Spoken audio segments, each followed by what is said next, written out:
Selamat datang di channel saya Serangga Gatal. Jangan lupa di like dan subscribe-nya.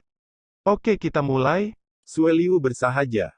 Matanya kosong, dan dia melihat sekeliling, penuh dengan pemandangan layu dan bobrok. Di tanah, darah mengalir ke sungai. Sebelum hari ini, dia adalah kepala sekolah Dao pertama dari Sekte Setan Enam Keinginan di alam Tianheng, dengan otoritas yang mengerikan. Dia berpuas diri dan memasang jaring, berpikir bahwa selama Sui berani datang kali ini, dia akan benar-benar terbunuh. Tapi sekarang, semuanya hilang. Siapa Sui ini? Sue Liu merasa lebih bingung dari sebelumnya. Dia tidak mengerti. Saya tidak dapat memahaminya bahkan jika saya mematahkan kepala. Jelas karakter yang belum pernah datang ke era setan, tetapi ada banyak karakter abadi di sekitarnya yang melayani, dari awal hingga akhir, dengan momentum menghancurkan tata letaknya sendiri. Hancurkan.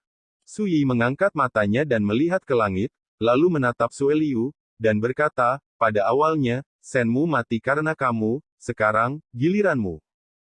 Berbicara, dia berkata kepada Sui He jika dia baik, biarkan dia menjadi baik, jika dia tidak baik, Anda membantunya menjadi baik. Sui dia tersenyum manis dimengerti. Sui membawa Wu Meng, Hei Han, dan Bai Tuo bersamanya, dan hanyut. Dari awal hingga akhir, dia tidak pernah menatap Sue Liu lagi. Layak. Tubuh halus Sue Liu sedikit gemetar, dia mengerti maksudnya. Sebelum aku mati, bolehkah aku bertanya pada Yang Mulia, apa sebenarnya yang suci? Sue Liu menatap Sui He. Sui dia memikirkannya sebentar, matanya dipenuhi dengan kekaguman yang hampir fanatik, dan dia menghela nafas dengan emosi, keluargaku merasa terhormat, langit tidak bisa dihancurkan, dan Tao tidak bisa dihancurkan. Blokir, makhluk abadi tidak bisa melakukannya. Sue Liu bingung. Sui dia menggelengkan kepalanya, levelmu terlalu rendah, kamu tidak mengerti, sekarang terserah kamu untuk membuat keputusan. Jika kamu mau untuk menjadi layak, pergi dengan caramu sendiri. Sue Liu terdiam. Pada saat ini, dia tiba-tiba teringat sesuatu, di mana Sishu, mengapa dia menolak untuk datang membantu dari awal hingga akhir. Sue Liu sakit tenggorokan, dan kepalanya terlempar ke udara. Ekspresi itu dipenuhi dengan keheranan.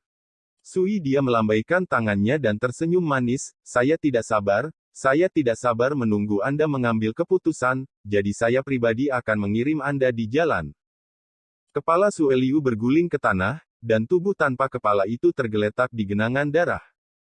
Saat berikutnya, petir perak jatuh dari langit, menghancurkan puncak utama Qian Xuan Sensan dalam satu gerakan, mengubahnya menjadi bubuk dan menghilang.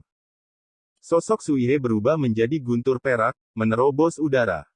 Pada titik ini, Qian Xuan Sensan telah runtuh menjadi reruntuhan, dan sekte pertama dari enam keinginan di alam Tianheng telah menghilang. Area sepi yang dipenuhi kabut. Mengenakan topi bundar hitam, penjahit kurus itu duduk bersila. Di depannya, sebuah cermin tulang muncul. Di cermin tulang, pemandangan yang terjadi di Gunung Qian Xuan tercermin.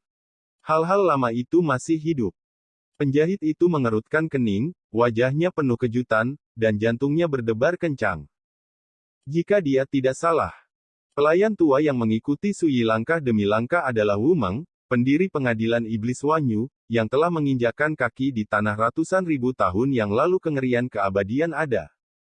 Pria tua dengan pakaian lusuh dan janggut coret-coret itu diduga sebagai Raja Katak Hitam, iblis tua tak tertandingi yang membuat para iblis dunia ketakutan.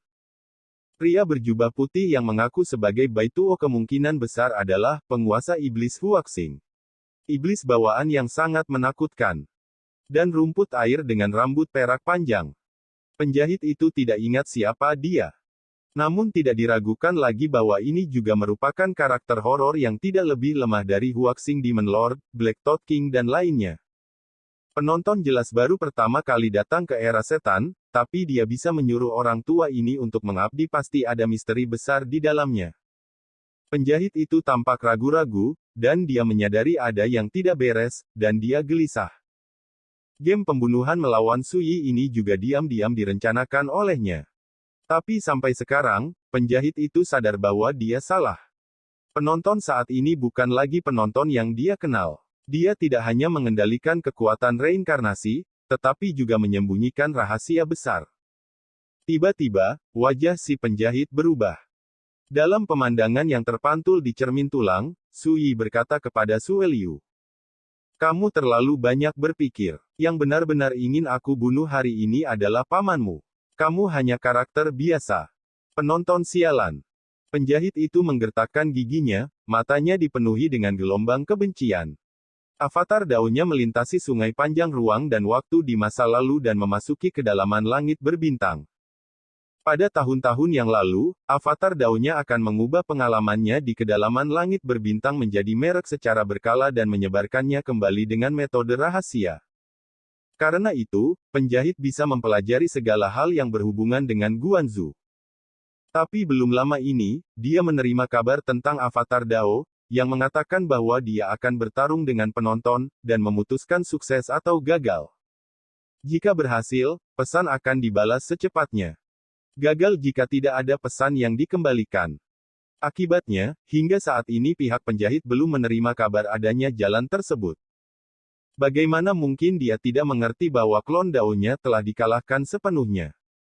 Tidak, kamu tidak bisa tinggal di sini, kamu harus pergi secepatnya. Penjahit menyingkirkan cermin tulang, berdiri, dan berbalik. Sosoknya seperti cahaya abu-abu dan bayangan kehampaan, dan dalam beberapa napas, dia telah meninggalkan dunia ini dan menyapu ke kejauhan. 1/4 jam kemudian, penjahit itu tiba-tiba berhenti. Di kejauhan antara langit dan bumi, muncullah seorang pria raksasa bertubuh kekar dan tinggi, seperti dewa barbar kuno, memanggul tombak perang berwarna darah. Lampu peri biru tua berlama-lama di sekelilingnya. Seorang peri. Penjahit itu tersentak, berbalik dan kabur. Tapi sesaat, dia berhenti lagi, dan wajahnya menjadi jelek. Karena ada orang lain di depan. Itu adalah pria parubaya berjubah hitam, membawa peti mati emas setinggi 3 kaki, berdiri di sana tersenyum, matanya jenaka. Di belakang pria parubaya berjubah hitam, ada cahaya peri emas yang berputar-putar yang berkembang menjadi pemandangan menakutkan seperti api penyucian Shenluo. Dan di belakang, langit dan bumi bergetar, gunung dan sungai bergetar, dan pria raksasa yang melawan tombak berdarah itu melangkah maju. Sebelum dan setelah. Jangan takut, sebelum membunuhmu, keluargaku yang terhormat ingin berbicara denganmu dulu. Pria parubaya berjubah hitam itu membuka mulutnya sambil tersenyum, matanya seperti menatap mangsa yang bisa disembelih. Penjahit itu tampak ragu-ragu. 2 karakter abadi, satu demi satu, mesin ki mereka menguncinya dengan kuat.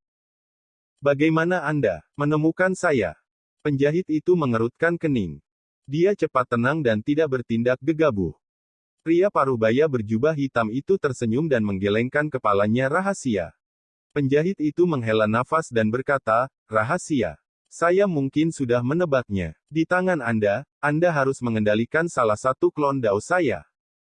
Setelah jeda, dia melanjutkan, namun, yang membingungkan saya adalah bahwa Anda semua adalah orang-orang tua dari era setan, dan Anda telah terkejut sejak lama. Lalu Suo Tianxia, mengapa kamu ingin melayani seorang pemuda dari alam Ascension dari kedalaman langit berbintang? Pria parubaya berjubah hitam itu tersenyum, no comment. Emerging Realm. Pria kekar di kejauhan tertawa terbahak-bahak, seolah mendengar lelucon besar. Penjahit itu terdiam. Dia melihat keduanya tidak menjawab pertanyaan sama sekali. Tidak lama setelah itu, iblis besar berwarna darah keluar dari langit. Su Yi, Bai Tuo, Hei Chan, dan lainnya semua berdiri di atas iblis berdarah itu. Dalam sekejap mata, dia datang ke arena. Lama tidak bertemu, penjahit tua. Su Yi berjalan dengan tangan di punggung. Itu juga membuat Su Yi Ruo mendominasi perjalanan. Mata penjahit berkedip, dia menatap Su Yi untuk waktu yang lama, dan tiba-tiba berkata, dulu, Kaisar Suexiao dari alam abadi pernah memimpin kelompok kekuatan abadi. Memasuki era iblis, untuk menemukan seseorang bernama Wang Ye, mungkinkah apakah kehidupanmu sebelumnya? Su Yi terkejut, mengangguk dan berkata, tidak buruk. Penjahit itu tampak rumit dan menghela nafas, tidak heran, kali ini Sekte Setan 6 keinginan tidak dikalahkan secara tidak adil. Penonton hari ini memang berbeda dengan dulu. Dia adalah Shenmu dan Wang Ye. Eksistensi menakutkan yang dicari oleh Kaisar Abadi, baru saja tiba di era iblis, dan dapat memanggil sekelompok pembangkit tenaga listrik abadi untuk melayaninya. Dibandingkan dengan itu, bahkan jika Sekte Setan Enam Keinginan adalah silsilah Dao pertama di alam Tianheng, itu tidak cukup untuk dilihat. Bagaimana dengan Anda, siapa yang telah Anda layani selama ini? Su Yi mengeluarkan sebotol anggur dan bertanya dengan santai. Mau tahu? Mata penjahit berbinar. Tentu saja. Su Yi mengangguk dengan tenang. Selama percakapan, Wu Meng dan yang lainnya berdiri di kejauhan, menutupi dunia dengan mesin Qi. Tapi penjahitnya sepertinya tidak peduli sama sekali. Pada saat ini, dia menjadi tenang dan tenang, jauh lebih sedikit panik daripada sebelumnya. Saya. Penjahit mengangkat tangannya dan menunjuk ke langit, dengan kilau yang dalam dan tidak jelas di matanya. Ngomong-ngomong, ekspresi jijik muncul di antara alisnya. Sang utusan. Wu Meng dan yang lainnya terkejut. Su Yi menyipitkan matanya dan berkata sambil tersenyum, tidak. Kamu boleh bertindak sesuai dengan kehendak Tuhan, tapi kamu seperti budak yang terbaik. Orang-orang yang percaya dari apa yang disebut budak Tuhan. Tubuh penjahit itu menegang tanpa terasa, dan kemudian mencibir, tahukah Anda apa utusan itu? Konyol untuk berspekulasi. Su Yi tidak bisa menahan tawa, dan berkata, saya tidak hanya melihat utusan ilahi, tetapi juga budak ilahi seperti Anda, masih dalam ruang dan waktu itu. Di sungai yang panjang, saya telah melihat dewa yang sebenarnya. Luo Yao, yang pernah datang dari Boundless Battlefield, melintasi ruang dan waktu, secara alami juga dapat disebut sebagai sosok di alam dewa. Luo Yao, lalu panggil dia saudara Tao. Belum lagi, menurut Luo Yao, di dua kehidupan sebelumnya, dia juga bertarung dengan dewa. Saat ini, akan konyol bagi penjahit untuk menyebut dirinya utusan, dan mengejeknya karena tidak tahu mengapa utusan itu ada. Benarkah? Penjahit itu mengerutkan kening, jelas tidak percaya, kehendak Tuhan mengalir melalui masa lalu, sekarang, dan masa depan, dan berada di atas sungai panjang zaman. Apakah kamu yakin telah melihat Tuhan? Semakin dia seperti ini, semakin Su Yi tidak bisa menahan tawa. Penjahit tua di masa lalu tidak memiliki pilihan terakhir, dan manik kebijaksanaan ada di tangannya. Tapi sekarang dia bodoh sekali. Su Yi secara alami tahu bahwa bukan penjahit tua yang bodoh. Tapi setelah saya mengintegrasikan dunia keenam Taoisme, pengalaman dan visi saya sudah berbeda dari sebelumnya. Lagi pula, dilihat dari ketinggian puncak Dao Abadi Wang Ye, apalagi para penjahit di depannya, bahkan para petinggi Dao Abadi itu, bukanlah apa-apa. Jadi, menghadapi pertanyaan penjahit, Su Yi terlalu malas untuk menjelaskan. Dia berkata langsung, karena kamu melakukan sesuatu untuk para dewa, mengapa kamu tidak pernah mengungkapkan identitasku dalam beberapa tahun terakhir? Dulu, penjahit tahu bahwa Shenmu belum mati. Dan di kedalaman langit berbintang, telah berspekulasi bahwa penonton adalah reinkarnasi Shenmu. Tapi setelah sekian lama, dewa di belakang penjahit tidak muncul, yang tidak diragukan lagi tidak normal. Omong-omong, mata penjahit itu menjadi halus dan berkata, tidak semua dewa ingin menghancurkan samsara. Su Yi sedikit mengernyit dan berkata, apakah dewa di belakangmu ingin bertanggung jawab atas reinkarnasi?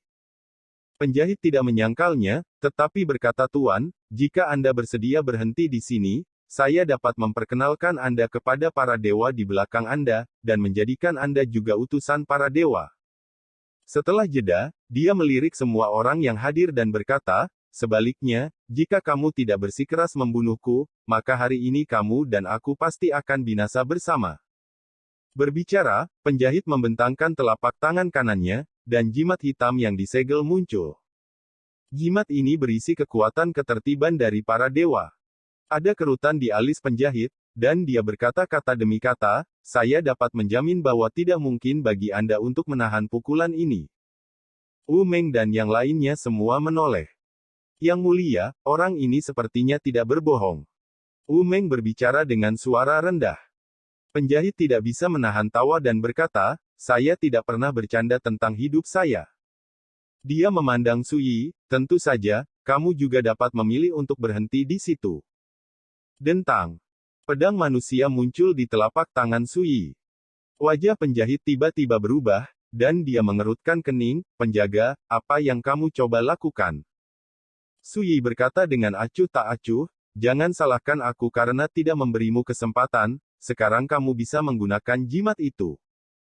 Wajah penjahit itu jelek, dan dia berkata, kamu harus rela membakar semua batu giok dan batu.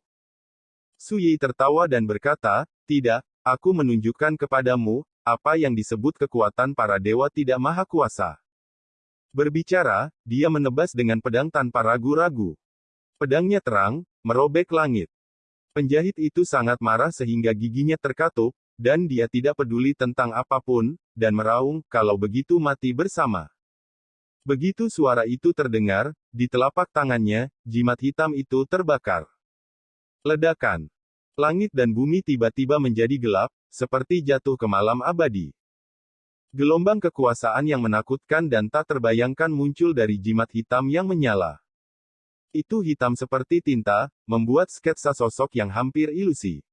Itu sebenarnya seorang wanita, mengenakan mahkota batu giok, mengenakan jubah yang gelap seperti malam, memegang botol harta karun hitam di tangan kanannya. Hukum api ilahi hitam yang tak terhitung jumlahnya terjalin di belakangnya, berubah menjadi matahari hitam besar. Penampilannya sangat kabur dan ilusi, dan sosoknya juga sangat halus. Ini. Wu Meng, Bai Tuo, dan lainnya semua bergidik dan bergidik. Ledakan.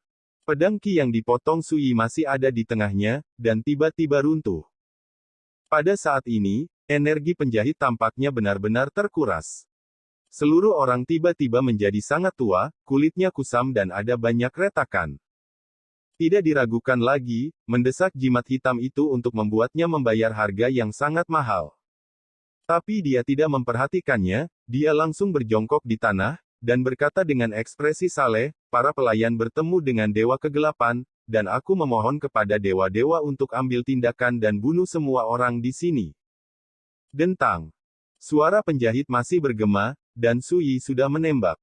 Dia melompat ke langit, pedang di tangannya memicu dunia reinkarnasi yang tidak jelas dan gelap, dan nafas pedang 9 penjara menderu. Wu Meng, Bai Tuo, dan yang lainnya menarik napas dalam-dalam dan menghormatinya. Penjahit itu juga tercengang dan matanya melebar. Bagaimana orang ini bisa begitu sombong? Itu adalah kekuatan para dewa yang teratur, cukup untuk membuat langit bergetar dan makhluk abadi putus asa. Kembali. Tiba-tiba, suara rendah dan dingin keluar dari mulut wanita ilusi itu. Ledakan. Di belakangnya, matahari hitam yang terjalin oleh hukum api ilahi naik ke langit, dan menekan Sui, yang datang dengan kejam. Wu Meng, Bai Tuo, dan yang lainnya tewas, hati mereka tergantung di tenggorokan. Tapi pada saat ini, dengan tebasan pedang Sui, dia langsung membelah matahari hitam. Dalam hukum api hitam yang mengerikan yang mengamuk, sosok Sui tetap tidak mereda dan melintas di langit. Langit dan bumi runtuh, dan 10 penjuru bergetar. Semua orang tercengang. Satu pedang, membelah matahari, membantai para dewa. Adegan kejam itu membuat semua orang terpana. Kekuatan ketertiban yang ditinggalkan para dewa dibantai seperti ini. Tidak mungkin ya Tuhan, bagaimana bisa dikalahkan oleh para biarawan di dunia. Penjahit itu berteriak. Tapi saya tidak pernah berpikir bahwa hanya dengan satu pukulan, kekuatan para dewa akan dikalahkan. Semua ini membuat penjahit itu langsung pingsan, benar-benar tercengang. Dentang. Sui menyingkirkan pedang di dunia, menatap penjahit, dan berkata, apakah kamu tahu mengapa samsara tidak ditoleransi oleh para dewa? Karena mereka takut. Takut. Mata penjahit itu kosong, ya Tuhan, aku juga. Sui tersenyum dan berkata, yang disebut dewa mungkin tinggi di atas langit, atau mereka mungkin di atas langit, tetapi mereka tidak lebih dari pesaing di jalan, mereka tidak abadi, mereka juga tidak akan pernah dihancurkan. Takut, jika tidak, mengapa mereka membuat kontrak dengan para dewa untuk membunuh reinkarnasi? Kata-kata itu bergema di dunia. Melihat sosok tinggi Sui, Wu Meng, Bai Tuo dan yang lainnya semua terkejut, mata mereka berangsur-angsur menjadi hiruk-pikuk, dan ekspresi mereka dipenuhi dengan kekaguman. Ini suatu kehormatan. Mungkin kultivasinya saat ini jauh lebih lemah daripada saat itu. Namun, dia berani menghina para dewa di langit dan membunuh kekuatan perintah dewa pada saat ini. Belum lama ini, saya telah melihat kuasa Tuhan, dan tentu saja saya tahu seperti apa peran mereka. Su Yi berbisik. Belum lama ini, di sungai panjang saat itu, ia pernah bertanding dengan utusan dewa bernama Mizhen. Lucunya, Mizhen tidak menggunakan kekuatan Buddha lampu yang menyala di masa lalu. Berani melawannya secara langsung. Alasannya terletak pada reinkarnasi. Sebagai perbandingan, kekuatan tatanan yang disebut Dewa Keheningan Gelap oleh penjahit jauh lebih lemah daripada kekuatan tatanan Buddha lampu pembakaran di masa lalu. Ini juga masuk akal. Seorang penjahit mungkin menyebut dirinya utusan, tetapi paling-paling dia hanyalah seorang budak dewa yang berjalan di dunia. Kekuatan yang bisa dia gunakan adalah milik Yang Mulia Dewa Diam Kegelapan, yang ditakdirkan untuk dibatasi. Sekarang kamu benar-benar melihat para dewa. Suara penjahit itu serak, sayang sekali aku telah bekerja untuk Dewa Kegelapan sepanjang hidupku, tapi aku belum pernah melihat tubuh aslinya. Suara itu penuh dengan kehilangan, dan kepahitan. Kemudian, penjahit itu mengangkat kepalanya dengan susah payah, menatap Su Yi, dengan senyum yang hampir gila di wajahnya, sambil terengah-engah, dia berkata, "Sebelum aku mati, tiba-tiba aku berpikir bahwa jika suatu hari kamu bisa membunuh semua dewa tinggi itu, pasti sangat menarik." Setelah mengatakan itu, tubuhnya diam-diam runtuh menjadi abu yang tak terhitung jumlahnya. Sebelumnya, penjahit menggunakan hidupnya untuk mendesak jimat hitam, tetapi sekarang, dengan hilangnya vitalitas, dia tidak dapat menahannya lagi, dan itu hilang. Ini sangat menarik, tapi sayangnya, Anda tidak bisa melihatnya. Su Yi mengeluarkan kendi dan membuang semua anggur ke dalam kendi ke tanah. Baiklah. Dia bertarung dengan penjahit untuk waktu yang lama, dan dia tidak pernah memandang rendah Yin tua ini yang hanya berani bersembunyi dalam kegelapan. Namun tak bisa dipungkiri, saat penonton berada di puncaknya, ia gagal membunuh si penjahit. Ini adalah lawan yang licik dan tercela. Pria yang dulunya adalah pasangan yang baik. Sekarang penjahit itu akhirnya meninggal, Su Yi tidak bisa menahan perasaan. Ada musuh di seluruh dunia, hanya saja tidak kesepian. Ketika salah satu musuh meninggal, bagaimana bisa seseorang tidak merasa emosional? Tentu saja, itu hanya perasaan. Bahkan jika dia memulai dari awal, Su Yi akan membunuh penjahit tanpa ragu-ragu. Yang Mulia. Wu Meng melangkah maju dan mengambil patung hitam seukuran telapak tangan dari tempat penjahit itu meninggal. Seperti pelindung matahari hitam. Dan wajah patung itu kosong. Tapi Su Yi bisa melihat sekilas bahwa penampilan patung dewa ini persis sama dengan wanita ilusi yang muncul barusan. Itu juga, Dewa Keheningan Gelap, di mulut penjahit. Wu Meng mengulurkan tangannya untuk melewati patung itu, tetapi dia mengerang di mulutnya. Di telapak tangannya, patung dewa memancarkan kilau malam abadi, aneh dan misterius. Su Yi sedikit mengernyit dan merebut patung dewa dengan tangannya. Wu Meng tiba-tiba terpana, seperti bangun dari mimpi, dan kemudian ekspresi ngeri muncul di wajahnya. Ketika dia melihat Su Yi telah mengambil patung itu, dia segera berteriak, "Tuan, hati-hati." Sekian dulu dari Mimin. Terima kasih.